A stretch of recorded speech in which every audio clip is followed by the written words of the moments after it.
Hello and welcome to the Ramblings of a 42-Year-Old Man. We are going to conclude our Final Fantasy VI coverage today, talking about Act 3 of the game and what the heck are we going to do now that Kefka destroyed the world. And so we'll go through the rest of the game and we'll talk a little bit about the legacy and my final thoughts on the game before we end up. And this will hopefully finish out our thoughts on Final Fantasy VI.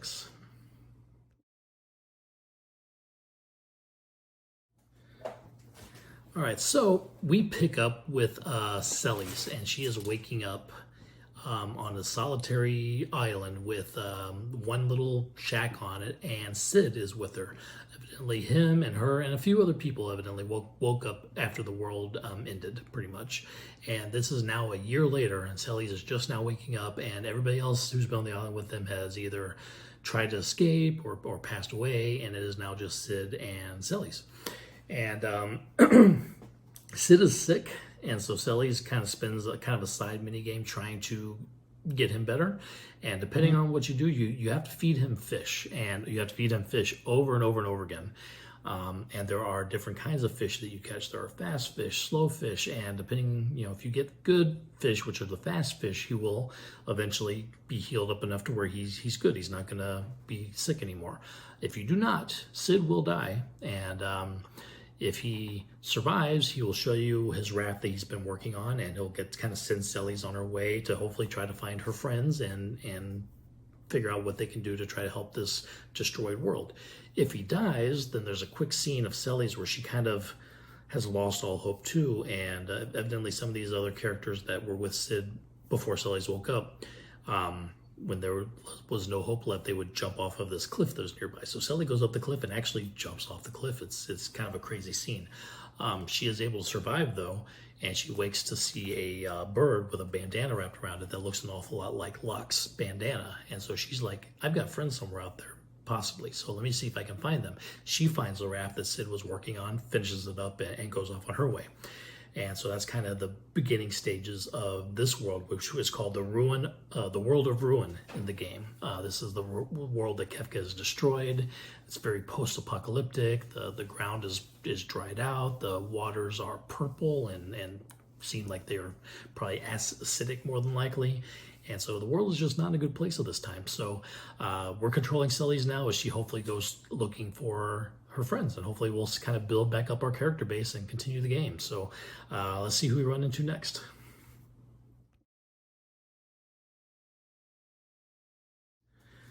So Celes Raft is able to reach a continent. It is actually the continent where Vector used to be at. And instead of Vector now, there's this giant tower there, and that is Kefka's tower. We can only reach it from the top by airship. So even if Celes wanted to go try to battle Kefka at this point, which would be crazy anyway, she can't. You can't get into the castle unless you're at the top. So she goes to a couple nearby towns, and she eventually finds Sabin. Sabin's at one of these towns. And so Sabin's kind of holding up this house that's about to crumble down, and he's like, hey, Celes, run inside. There's still a kid in there. So she runs in, she saves a kid. Sabin lets the house down, and now Sabin's like, hey, it's great to see somebody else I know. Let's join up and see if we can find anybody else. So we're starting to get a little hope that maybe hopefully if one of our friends is still alive, maybe some other ones are as well. So with Celes and Sabin, we'll kind of continue on going and looking for our friends. So we'll walk a little bit of ways to another town not too far away called Mobliz, and we will run into Terra there. She's there, and she is taking care of a bunch of orphan kids that are left in this town. There's really no other adults other than Terra, and so she's taking care of these kids, and she's kind of, she's feeling that feeling that she was talking to General Leo about, like, how will I know love? Like, this is the love that she's found, is taking care of these children. So she's kind of lost the will to fight. She doesn't want to join up with Celes and Sabin, so we end up leaving her behind at this point. So it's still just the two of our characters going on, and hopefully we'll run into somebody else who is still wanting to join us and fight the Empire, or fight Kefka. At this point, it's just Kefka.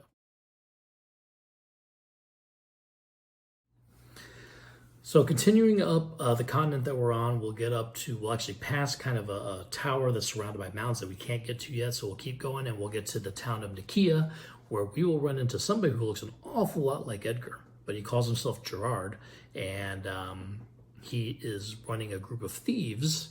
And evidently the thieves' plans are to take a ship to South Figaro and try to infiltrate Castle Figaro that has been stuck under the sand. And so we keep trying to talk to who we think is Edgar, but really his name is Gerard, and he keeps saying, no, I'm not Edgar, I don't know what you're talking about. So we follow them on the ship to South Figaro. We follow them through the cave to Figaro. And I'm sorry, sometimes I say Figaro, sometimes I say Figaro, however you want to pronounce it. And we end up going through the cave and getting into the castle of Figaro under the sand. And we find that the reason it's stuck is there's a kind of a tentacle monster stuck in the engine of the castle, and unfortunately none of the citizens have been able to breathe. They're running out of air, so we have to fight that monster so the castle can keep moving. And as we do so, Edgar all of a sudden turns around and says, yeah, you know what, it's me. I was using those thieves to be able to help me get down here, but right now I could use your help against this monster. So we join together. He's back part of the team, and the three of us, Celes, Edgar, and Sabin, go ahead and battle this monster down the engine. We're able to get Castle Figaro moving again, and so we can use like the castle now to go under the sand back over to either near Narsh, or we can go over to Collington, where that'll be our next area that we'll be able to pick up a character, hopefully. So we'll talk about that one.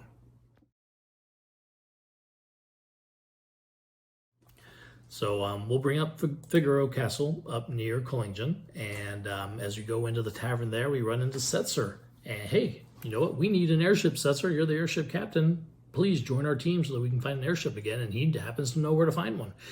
So he joins us. We now have a party of 4. It feels good to have a fully formed party again. Now, depending on how much you use these characters in the first part of the game, you know, their levels might not be all where they should be, or maybe a little low, some might be higher. You know, it just depends on use. So there could be some time needing to maybe pull up some experience and stuff, but it is good to have a full 4-person team. So Setzer will take you through a place called Daryl's Tomb. Daryl was a friend of his who was also an airship captain, and you get a little more backstory of Setzer and his friend, and he finds an airship at the bottom of this tomb. And so we pull out the airship, and now we have an airship. So here's where things get kind of interesting. You could technically take this party of 4 and go attack Kefka's castle with it. If you had them leveled up as high as you needed to with all the espers and stuff that you wanted, all the magic that you wanted, you could go give it a shot, and I'm sure it could be done. Or you can travel around the world and try to pick up more of your party members and end up with a full crew to be able to attack that castle. Because the way that castle works is you'll kind of split into 3 parties. So if you right now try to attack with just 4 of you, you'll have 1 party with 2 and then 2 parties with just 1 person. That might be a little tough. So the hope is to drum up some party members, get your levels up, and then go ahead and attack Kefka's castle. So everything from here on down can be done in whatever order you want to. There's no specific order necessary. You can pick up whatever characters you want in any certain, order of ways. Only thing that I would suggest is when you go to get Locke, you are also going to split a party into 2 groups. You'll probably want about 8 characters before you try to attack that cave, because that's a tough cave. And if you try to do it with less than 8 characters, you're going to have a hard time. So that would be my one suggestion. Game-wise, we are on the airship, and Celes sees that bird with a bandana, and she sees it fly over to the town of Zozo, which is, if you remember rightly, was the criminal town where we saw Terra at, when she was Esper. So the game is leading you down there. Again, you can do whatever you want to, but if you just kind of follow the game path, you'll follow that bird to Zozo, which will lead us to hopefully picking up some new characters.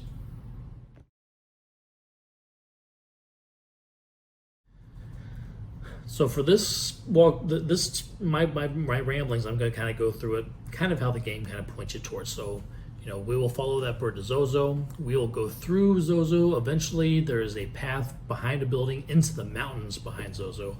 And as you go through there, we'll find a cave where Cyan has been living. And so we're able to find Cyan and get him to join back up with us now that we found him. He mentions that he saw Gao on the Veldt. If anybody remembers, that's where we found Gao originally.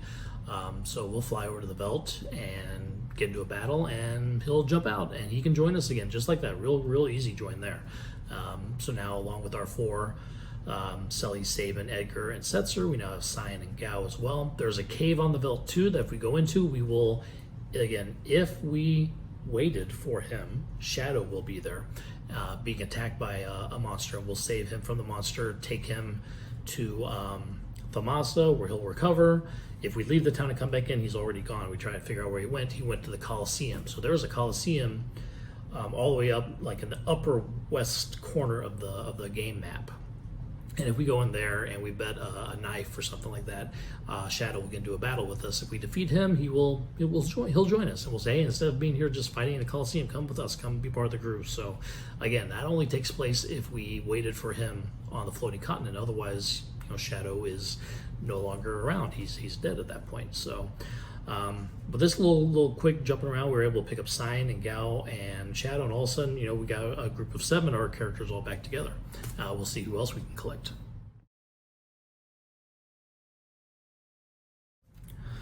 So at this point in the game, we have heard some rumblings about the mansion owner in the town of Jador, where they had the auction house and the big mansion and everything, that he had been looking for artists to help him paint something. And who's an artist that we know of? Relm. She likes to paint. So we think that if we head down there, we might be able to run into her, and we sure do. We go to Jador. If we go into the mansion, something's a little off with the mansion. It's like empty, but we find like a kind of a hidden door, and we go down and we kind of have to fight through the basement area and save Relm from this painting that she is painting is actually being attacked by some sort of a shadow creature. So we have to save her from that. We do so. She joins us. We have Relm.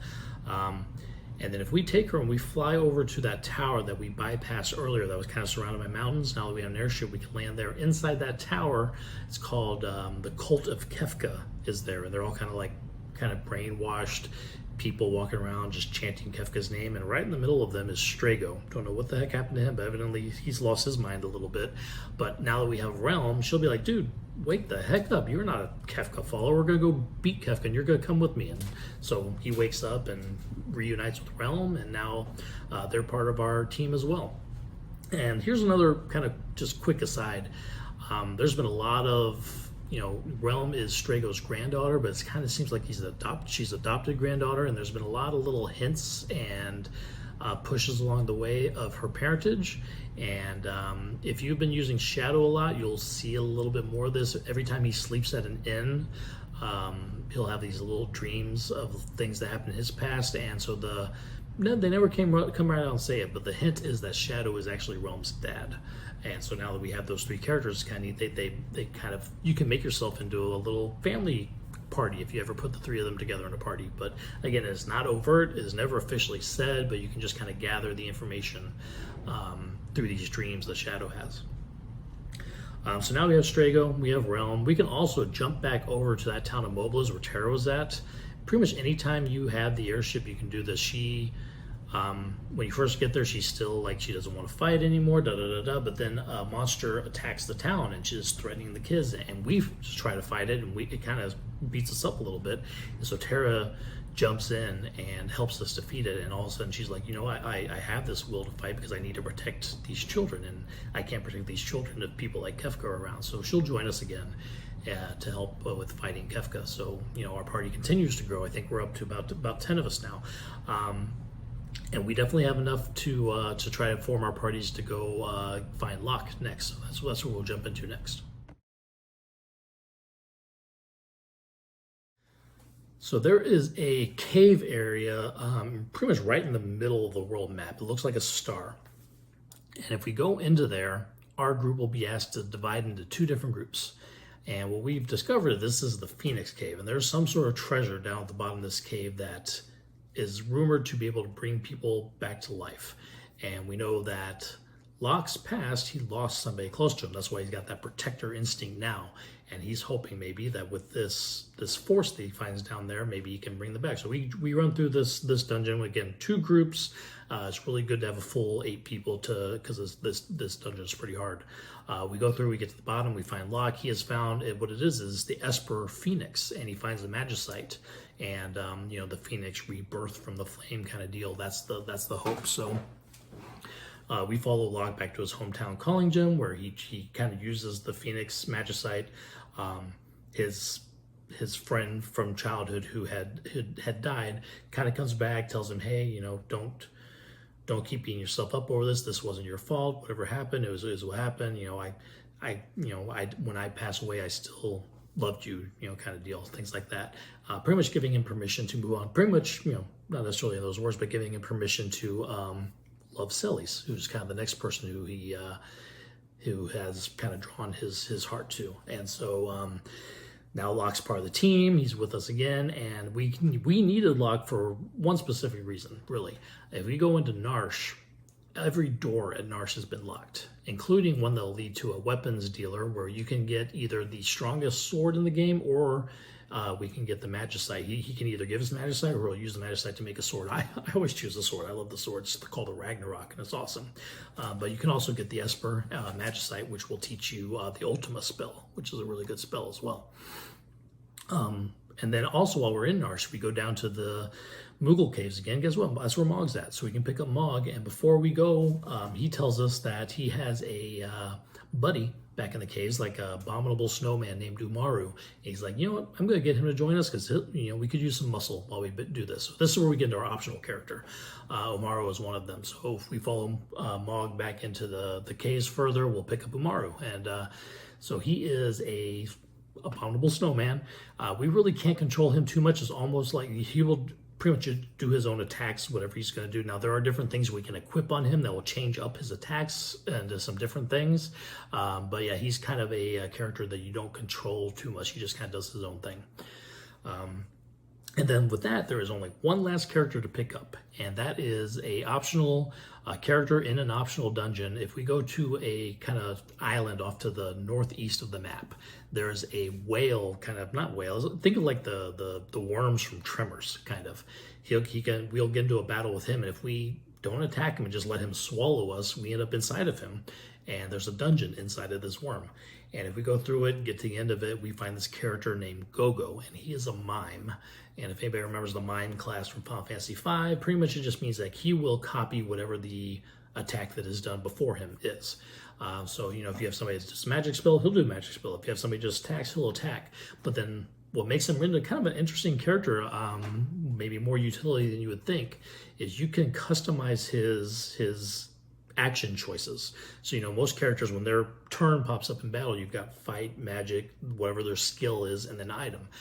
With Gogo, you can take those, I think the item has to stick around, but those other three, you can change them, and he has abilities like he has Blitz, like what Sabin uses. He has the tools like Edgar uses. He has the runic blade like Celes does, or steel like Locke. You can pick 3 different options and plug them in there, and he can do any of these 3 attacks. So it's almost like having an extra karate guy, or an extra thief, or an extra tool user. So he very, very cool utility character that you can kind of customize to how you like to use him. He's a lot of fun. And with that, we've picked up all the characters that we need, and we'll do a little check-in on some side questing and some backstory stuff before we get into the final game.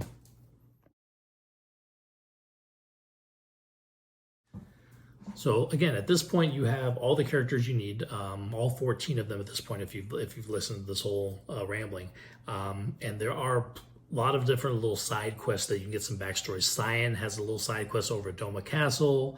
There's a side quest for Strago and Thamasa. There's also Shadow's kind of side quests when he's sleeping at different inns. We'll give him those dreams that you can collect. Gao has a side quest where he could run in and see his long lost father.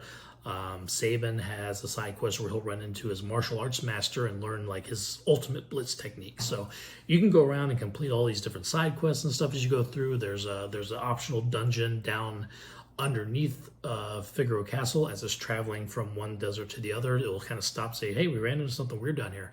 And if you go through there, you'll find an extra Esper or 2. If you're flying around on your airship, you might get randomly attacked by a character called Death Guys, who will drop a Esper. There are dragons kind of randomly. I think there's 8 dragons randomly spread around the world. If you defeat all 8 of them, you'll get an Esper. So there's a lot of different side questing that you can do at this point. Also leveling up. You want to try to get your characters as leveled as you want. You will be using 12 characters as you do the final dungeon to try to get to Kefka. So there are some good places to level. There's a forest that's kind of in the shape of a dragon. And if you go in there, you'll fight Tyrannosaurus dragons and Brontosaurus dragons, and they give you a lot of experience, and you can level up pretty quickly that way. I've spent many hours in that forest leveling up characters, I'll tell you. But whenever you're ready to go and finish up this game and go into the final battle, just get on your airship, fly over to Kefka's tower, and jump on down. And we'll talk about that here in just a second.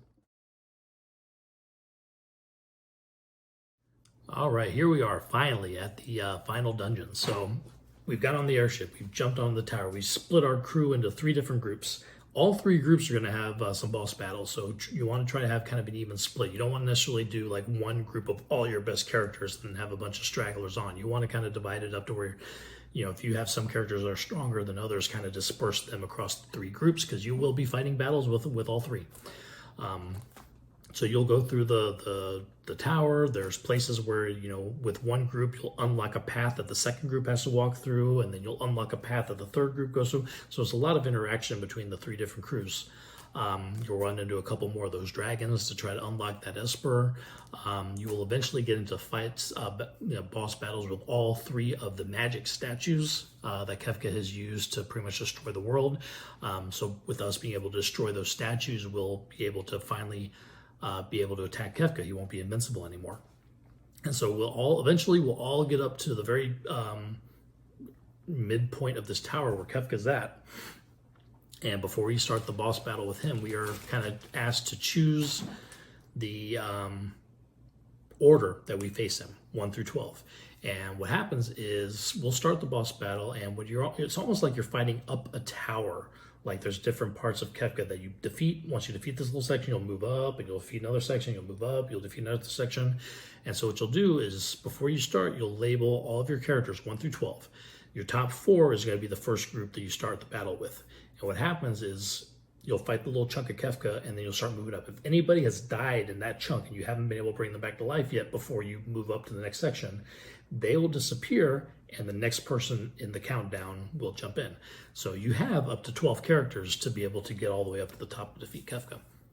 And I've very rarely gotten all the way to the top with the same 4, because there are some of these parts of him that, like, their final attack is like a death attack, and unfortunately you're stuck. You get up to the next section and you transfer in a character. So that's why it's really good to have more than just 4 strong characters. You really need to have a pretty well-balanced group of at least 5 or 6, maybe 7 or 8 would be even better. But you need to have a good amount of good character strength going forward. But anyway, you travel up this tower, you fight each little chunk of Kefka, you get up to the top, and he's almost like this clown angel form. He's infused himself with so much magic, he looks crazy. But you end up, you fight him, you defeat him finally, and as you do so, his tower starts collapsing down. So pretty much the end of the game involves all of your characters running and trying to escape out of the tower. Each character gets their own little kind of scene of them coming out of the tower. And then you get onto the airship and you're flying off, and you notice that even though magic seems to be disappearing from the world, including Terra, who were worried that Terra's going to not make it, but even without her Esper side, she's still able to live as a human. So yay. As we're flying through the airship, we get a little bit of scenes for most of our characters. Terra will see all of her kids down in Mobliz. Edgar and Sabin will see Figaro kind of rebuilding, and every character kind of has their own little thing. And then credits start. We've saved the world. We actually do see that some of the land is starting to turn green again. So now that without Kefka there to be using magic to keep this world in such apocalyptic looking shape, now the world is slowly starting to build back. And that's how we end. That's how we end Final Fantasy VI. A long game. I know this took us 3 parts to get through, but we'll just do one more little quick section about kind of the legacy of the game and my thoughts on it, which I think I've already talked a little bit on, and then we'll talk about our plans moving forward.